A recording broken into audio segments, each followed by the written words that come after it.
If you haven't read it yet, you're going to read it hopefully, and you're going to be blown out of the water. It's a fantastic journey, and you get to go on it with her. And I'm about to have a conversation about this book and Tessa. So hi, Tessa. Hello, Gary. Thanks for doing this with me. Oh, it's very exciting, and I read your book, and I was actually, it's like I wouldn't try to absorb it all at once, but you could.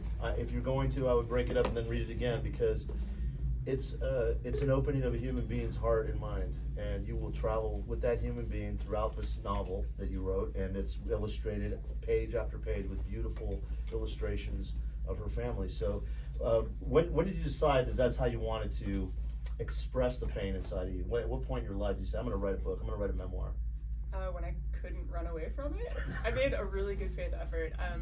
I pretty much spent my 20s doing everything I could to pretend I didn't have this duty to finish this broken story in my family, and ended up in Antarctica and was like, well, shit, if this isn't far enough to outrun my family trauma, I guess the only way out is through. And so I started the book a couple months after I turned 30, when my family ghost basically, in no uncertain terms, told me, and this is in the book, they told me someone has to feed the ghosts. And the book is called Feeding Ghosts because I spent 9 years basically listening to that mandate.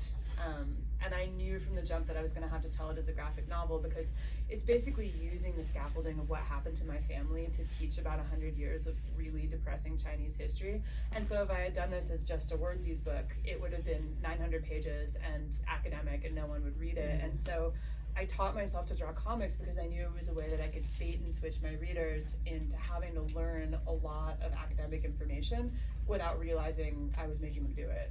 It's the most Chinese history I've ever learned in one setting, I promise you that. And you did a marvelous job. Don't be intimidated by Tessa's recounting of history. It is absolutely relatable, and it's written in a way that anyone can understand it. It's beautifully done, and it's oftentimes whenever you're facing a historical novel or a memorial of some site, there's a certain process you got to go through yourself. You know there's going to be research, you know there's going to be footnoting, you know that it's not the case with this book. You pick it up and you read it, and you're going to understand where she's coming from, I promise you. It is remarkable. Well, and actually there were footnotes. Oh no, I know. But we made the choice to just put them as endnotes, and so that's basically, it is a bait and switch, because I read over 100 books for it, and there is like a full academic citation list that we ended up not putting in the back. So it's in the endnotes. Well, right? Initially, like, we decided, actually, my editor made the call that my full bibliography was so long that they didn't want to include it. So it's just the endnotes, but there's like a whole bibliography. I can't even imagine. You talk about the time in the book. The book breaks down this journey that you take in finding out, going back to China with your mom and everything else. And this story is about 3 generations of women: grandma, mom, and yourself. And her being a full Chinese immigrant who then married a Swiss man. Not married. Had a dalliance with a Swiss man for quite some time. Well, mostly he knocked her up and abandoned her. Yeah, I don't want to do spoilers. I'm not gonna. I want there to be a little drama for you. We're like, oh shit, though, what do you do?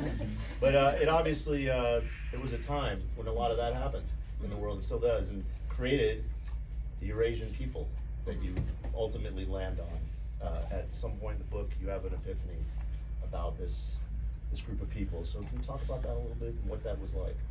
Yeah, so I think growing up mixed race in the U.S., it's our country is really bad at having nuanced discussions about pretty much anything, and so it's trying to fit into 2 categories in which you were like, well, I have a foot in both of these worlds and a home in neither. And when I went to Hong Kong for the first time and sort of learned that the history of colonialism and the fact that this place that my mother grew up, so to backtrack a little bit, my mom and grandma had to flee China as political refugees and went to Hong Kong, and so my mom grew up there. And essentially because it was a colony built to support the opium trade, there was this huge population where these white men would come through and they would have temporary mistresses with ethnically Chinese women, and then they would leave. And so there was an entire population of these mixed race bastard children, and but because they were also intermediaries between the colonial government and the native workforce, a lot of them came to hold real power. And so there's like a dynasty of mixed race European and Asians in Hong Kong, which is like a totally known category. And I was over there and was just like, wait, you guys just have a name for what I am, you know what I am, it's not complicated, there's like whole communities of this, and it really just kind of blew my mind to be somewhere where like it wasn't this question of like, well, what are you? We're like, oh, we know you.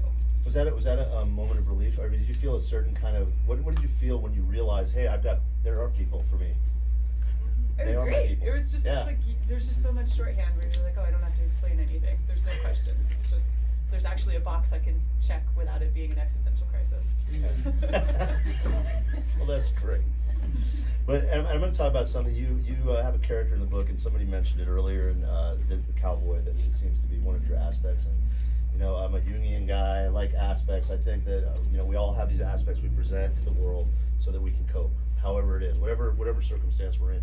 So tell everyone here a little bit about the cowboy and where that came from. Yeah. So I framed the book looking at the conflict between me and my mother, and basically the entire book was me trying to answer the question of why is my relationship with my mother so fucked up? And in order to answer that, I had to go back to China in the 1860s.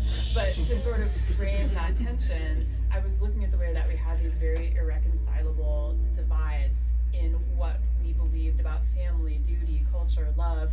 And so I draw her as like the good Chinese daughter in a traditional qiansam, and I draw myself as the Western cowboy. And so I use these kind of reductive tropes to show what was kind of underpinning the fact that we never knew how to talk to each other and never knew how to relate. And as I got further into the book, I worked really closely with my mom. She was basically my collaborator on this. And once I think both of us began to realize that we weren't actually mutually crazy, we just had like contradictory value systems at our core, that's what caused me to use that metaphor of myself as the cowboy to sort of explain how I dove into the Western frontier myth as a way to try and run away from familial duty, but then in doing that sort of fell into the same family legacy of both my mom and my grandma. Because of the trauma that they lived through, they ended up very disconnected and severed from the rest of the world and weren't really able to have close relationships. And in my attempt to not go down that path, I had done the opposite to such an extreme that I was headed towards the same outcome. And so in a lot of ways, the book introduces this cowboy myth, and then it's about the process of learning how to unbecome a cowboy.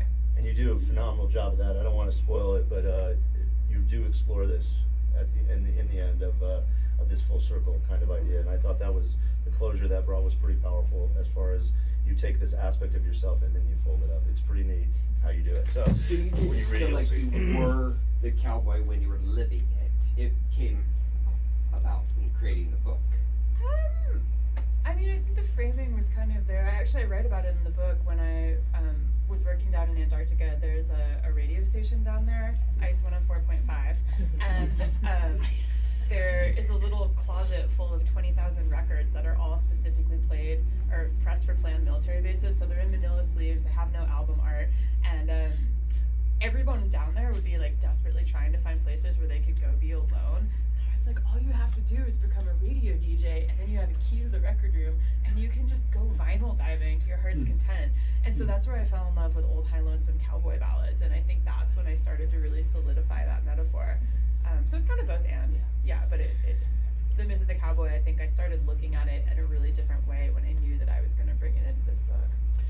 You know, when Ralph first told me about the book, he mentioned there were parallels to not only family trauma and the history of China, but also propaganda and what's happening in our own country, as far as kind of, can you touch, you had a neurophysicist boyfriend that worked with birds, and it's an interesting side story in the story, but what I took from that was your definition of fear, how it's a destructive agent, and can you elaborate a little bit about how fear is used to destroy?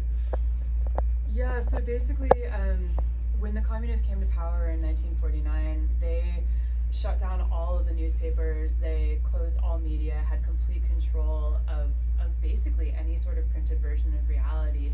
And because they needed China's cultural and economic elite to still sort of fit within the new ideologies of the communist regime, because they were still providing the financing for a lot of the country, they started these thought reform campaigns, which basically would introduce alternate realities in the form of people being put in locked rooms and forced to write confessions, and then they would be picked apart. So someone would turn in their confession, and then the neighborhood cadres would come back and say, well, these are all the things we've observed from spying on you, or why didn't you mention this, and would tear it apart over and over again for weeks, until what happened was you had basically an entire generation of people who had been taught to not trust their own realities, not trust what was within their minds.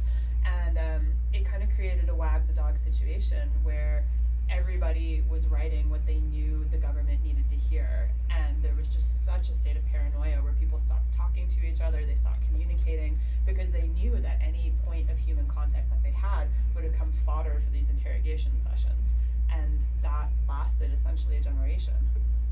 Oh my God. So, you know, that was a much more full answer than I was expecting, and now I know more than I did before. It's unbelievable. You say things in here related to fear also that you follow up on, and you talk about, there's a line that stuck with me, that when I believe it was your mom and your grandma, and she was talking about how she had considered aborting the baby, and saying, and then the question is death preferable to mental illness as a caretaker? Because she makes a comment, I'd rather they be dead than have to take care of them, because I think it was, every day, you know, when you have a death, you have to mourn it one time. And when you have mental illness with somebody you love, you mourn it every day, every time you see them. It's a repeat of the pain again and again. So what was your outcome of that dichotomy? Oh, I mean, there's another scene in the book where my mom was saying that when she was younger, at that point, the cultural attitudes, doctors would say, oh, you know, given your family history of mental illness, you just shouldn't have kids. And she said that she spent her 20s terrified that she was going to end up with her mother's mental illness. And then the instant she had kids, she was terrified for my brother and me. And so she had such a rabid need to keep me in particular safe, because my grandma ended up having a mental breakdown after they fled to Hong Kong. And so she was put in Hong Kong's first mental institution, while my mom was essentially raised as an orphan by a colonial boarding school. And so my mother always felt that the reason my grandmother had lost her mind is because she had been a writer, and this idea of the creative temperament, which I think is a really reductive way of looking at it. I think there's definitely some truth to the fact that some minds wander further than others, and that there is a gradient there. But that's kind of one of the things that I really come to think by the end of the book, is that I don't think my grandmother was necessarily mentally ill. I think it's much more likely that she had untreated PTSD and just was in an environment where she could never actually get help. So yeah, the question of mental illness, it's a really complex and layered one within my family.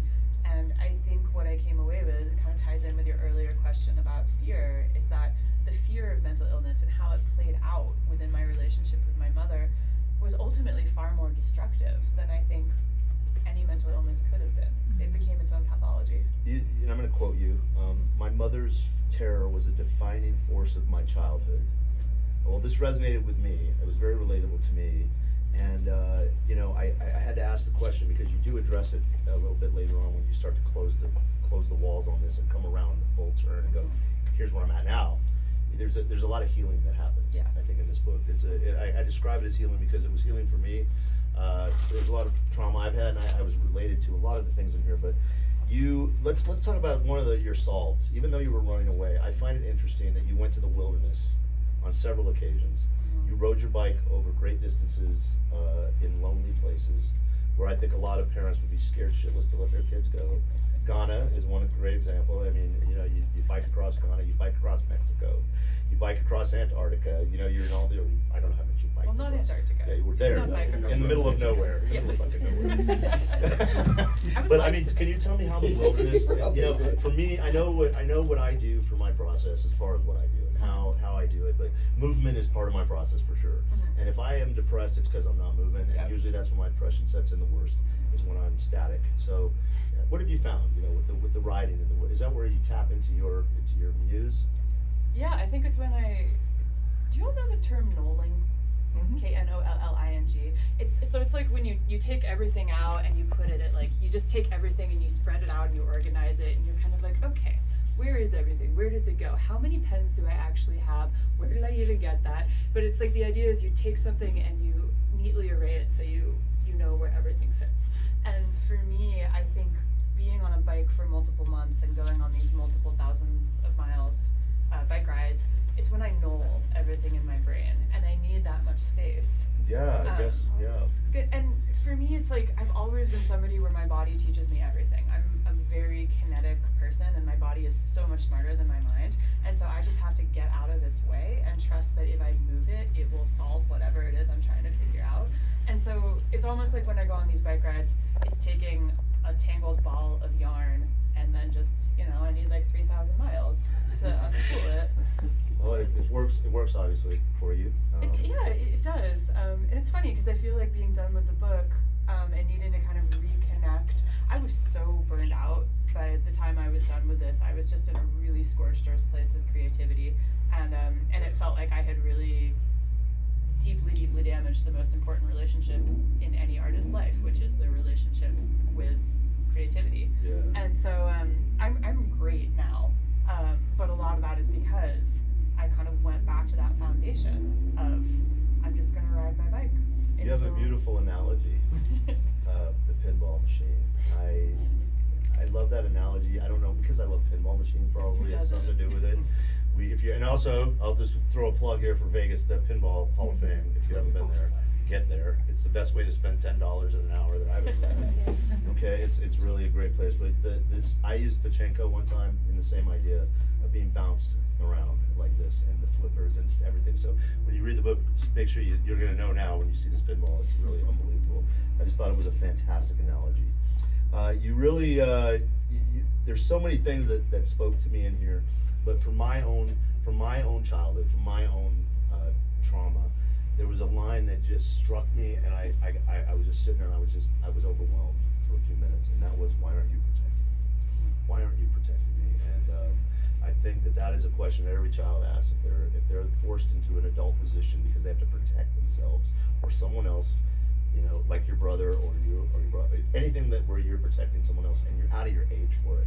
You're 4 or 5 years old, or you're 6 years old, and you're put into this role of protector, or you're put in the role of defensive measures, or in everything you're walking around waiting for the other shoe to drop, you're waiting for the bomb to go off, you're waiting for the next episode, and that's a weird place for a kid to be. It's not normal. So I think that really resonated with me, and I think though that at the end, when you bring it around to your mom again, it seems like your relationship has reached a new level. I don't know if that's true, but it sure looked like it to me. Yeah, absolutely. So I've said that for me, book tour is just a community reclamation and hugging friends, being back in the world celebratory tour, because I got the thing that I wanted out of this book about 2 years before it came out, which was that I had reconciled myself to the fact that I was not going to get the thing I wanted most, which was that I wanted my mother to see the love and compassion that I hold for her. And I was like, well, since hell will never freeze over and I'm not going to get that, my failure is a foregone conclusion. Therefore, I found a lot of license in that. Okay. And then the most extraordinary thing happened. I got that. And It sure looked like it. Yeah. So that's what it was. And for me, I was like, well, I'm done. This book doesn't even have to come out. Like, I did my job. And at that point, I mean, obviously it had to because contracts and such, but it is actually really liberating to feel like my goal was always something that was very internal. And actually there's an amazing writer, Kat Chow. She wrote a book called Seeing Ghosts, and also is like a multi-generational, a lot of history You overlap. quote her, don't you? Yeah, she's one of my epigraphs. But she said something that really helped me, where she said, it sounds like for you, you didn't need an audience. Your ghosts needed you to be their audience.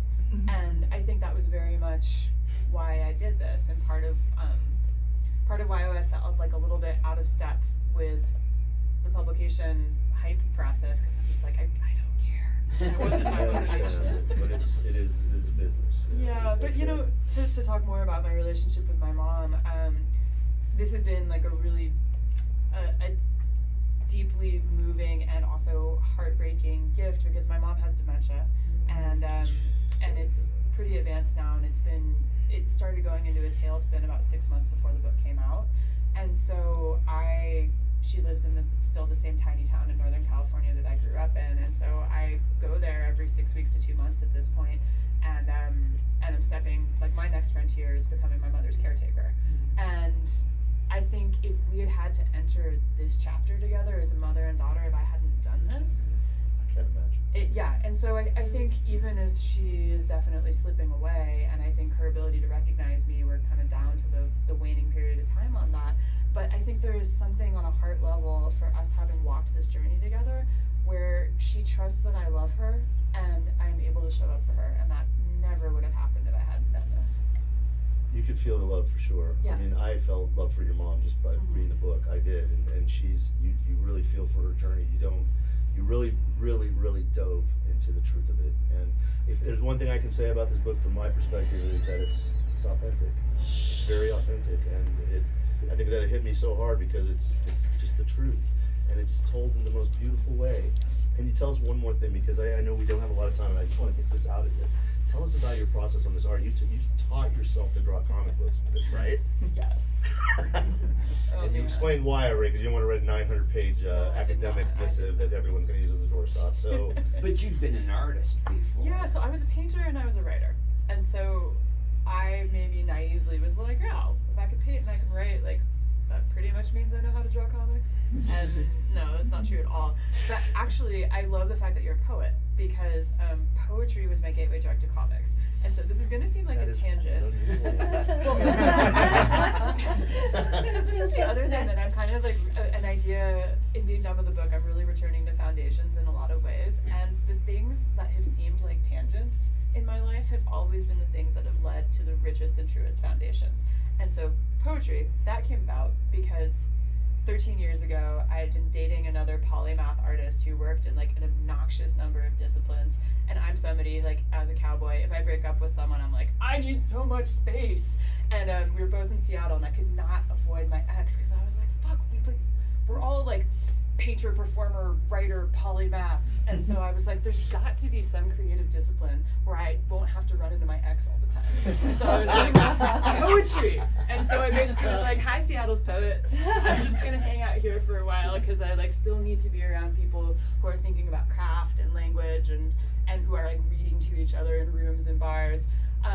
And I ended up falling in love with poetry. And so hanging out with people who were thinking about the structural mechanics of words and the way that you craft them so that you have control over how a reader's eyes move across the page. I think I started drawing comics because I was like, this is the same thing as poetry. And so when I first started drawing comics, I would lay out the words in text boxes before I knew what the images were, because it's like I had to have that cadence of the language, which is basically poetry with rectangles drawn around it. Right. So that was kind of what first got me to the form, and then it was actually really fun getting to just devour the graphic novel canon in adulthood, because Calvin and Hobbes was and is my greatest creative influence. Hey, that's what my wife too. It must be you buy books with taste, obviously. Yeah, but you know, that was kind of like my only introduction to comics, and I think for a lot of people of my age, like that was your thing. You like read the newspaper, but I had just never been really introduced, and so I started going to the public library, and I would just check out like a random stack of graphic novels, and like deliberately wouldn't just be trying to get the best ones, because I think you often learn a lot from things that aren't entirely successful. And so I would just take them home with me, and I would do little sketchbook critiques, and I would draw in the style on all of them. And so basically by the time I was ready to start drawing, I knew exactly what I was aiming for. And I think because I hadn't been raised on that canon, it allowed me to go rogue, because I didn't feel beholden to the rules because I never learned them. So that's kind of how I taught myself just the terrain of comics. And then it was really awkward having to learn to draw comics, because if you're learning something new, it's going to be like a hot mess at first. That's just part of the process. And you know, here I am, like I'm a pretty established painter, I can do these things, like I'm fluent in this language. And then comics, I was like, I'm in my middle school bowl cut braces phase. And so it was really humbling to have to be like, there's a learning curve and I can't quite do this yet. And so I would say I probably ended up redrawing about 30 pages in the book, because I just knew that because I was learning a new format, it was going to settle into a kind of different visual solidity by the time I figured out what I was doing. At what point did you decide or was it a conscious decision even, to make yourself the narrative device, looking directly into the eye of the reader to tell the story, God. because that was so engaging. And I was wondering, Well- like, was that a plan from the beginning when you started as a comic, or how did that come out? It was again because I couldn't run away. Because I think initially I was like, this will be a book about history. I shall tell the history that shaped my family. I shall not be a character. And really like did not want to You're touch. integral. You had to put yourself. Well, because that's the thing. Once I realized that the story had to be like if I had known that I was setting out to make an almost 400-page graphic novel about intergenerational trauma, I mean, I would have run for a little bit longer. Just saying that hurts. Just saying that hurts my heart just to hear it. Well, no, I think so. So my grandmother wrote a memoir once she and my mom fled to Hong Kong, and I got a translation of that memoir. And there was a lag time while I was waiting on that because I had to get a grant, and then I had to hire a translator. And so basically, I was doing all the historical research for probably a year and a half before I had that translation.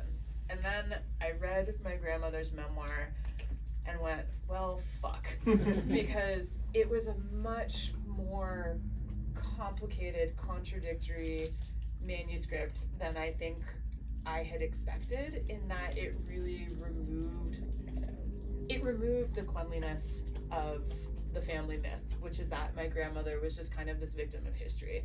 And the woman that I found in reading her story was so much more complicated, and it made me really see that the heart of the story was about the ways in which I was continuing to carry my mother and her mother's wounds. And so at that point I was like, well, I guess I'm going to have to wrestle with this in real time with my reader, because there were so many areas in the story where there wasn't a clear path, and the only way for me to be able to say, like, look, there is no objective truth here, both personally, because everyone is looking at this from a different lens, but also in the case of the communist government falsifying records. So archives can't be trusted, nothing can be trusted. And that was the point at which I decided the framing device of, I have two dinosaur-shaped paintbrush I was gonna ask holders. about this. Yeah, Norbert and Winnie, they are real objects. They're They actually doing okay? They're in a museum show right now, so they're like in a glass Oh. case in San Francisco. Let's see, nice. Yeah, so my way that I signal to the reader that I'm in my studio and we're like talking through some complex part of the story, or I'm giving some context that they need, is I'm there with my paintbrush dinosaurs. And I actually had a rule for myself, because you know, I was doing this during the depths of COVID. I couldn't change the fact that it was just horrifically heavy subject matter, because it was a true story. And so I had a piece of paper where I was trying to maintain a ratio where the number of times I drew my paintbrush dinosaurs had to be at least equal to, and ideally greater than, the number of times I had to draw my crying mother. And so I was keeping a like dinosaurs, crying mothers checklist to myself as just like a little Easter egg / like survival device. Wow. The way you can convey, like, one of the things that fascinated me the most is this could have been first person, just text up at the top of every panel saying, you know, your perspective versus what you're learning. But having you on screen, so to speak, made it so much more of an intimate experience, and you were able to like shift the narrative when you're encountering reality versus family mythology, and then just show your own frustration. And I mean, was that an exhausting process to reveal yourself emotionally, visually, or was it? I didn't find that part to be challenging. I think that also is something that started happening more in the book, because a lot of what I do is working with the historical record. So I work in a bunch of different mediums, and I've done a couple of museum shows where essentially I have mixed feelings about the fact that I'm like now on the Rolodex if somebody is like, who do we call to research something really depressing and then like make an accessible show about it. And so I've just done a lot of work that's involved reading a lot of fucked up racist history and seeing the contradictions, and I think any historian who claims that there is a true story, just discount them immediately because they're full of shit. You know, there's no such thing as an objective record. And so I think for me, having that device of the narrator, where there are times where I literally wander through a scene and I'm like, this is the party line from the communists, this is what I've seen in these books, this is what I'm hearing from my grandma's memoir, to me, it was really the only way to be an honest historian and to show in real time the fact that like any through line that you're putting into a narrative is a synthesis of contradictions. And I think it's really hard to show that in a book that's not a graphic novel, but you get it immediately because like here's me being like dealer's choice reader, like I'm wrestling with where to land on all this too. I got one more question for you. Okay, because we've used our half hour of time here. Unless somebody's got a burning question that that Tessa can solve for them, I'm sure you get a chance to talk to her. Yeah, well, and I think Let's open it up. Just, like, keep Yeah. So I had one more question Okay. for you though, Yeah. because they need to know. Okay. She also is a cook and chef and taught herself that, right? And so I was wondering how the creation of food relates to your philosophy. Ooh. That was my question. I love that question. No one's asked me that before. I've actually been thinking about this a lot because I miss cooking as kind of a cornerstone of community, and I think it's one of the few ways that we can repeatedly show care in our lives. And I think food is at the heart of community. It's at the heart of connection. And to me, there is no greater gift than to be able to give someone something that will nourish them. And I took a 5-month cooking contract starting in January, and it's a really weird one because I only cook in strange circumstances. So I've been a professional chef for 13 years, but have never worked in a restaurant. So I've been like a boat cook in Alaska. I've done a lot of weird backcountry stuff. And so I am going to be, well, let me back up. I've been going up to Alaska for a really long time and have known kind of that it's where my heart lives, even though I've tried to deny that fact at times. And so I knew that I wanted to move to Juneau, or at least start spending a significant part of the year there.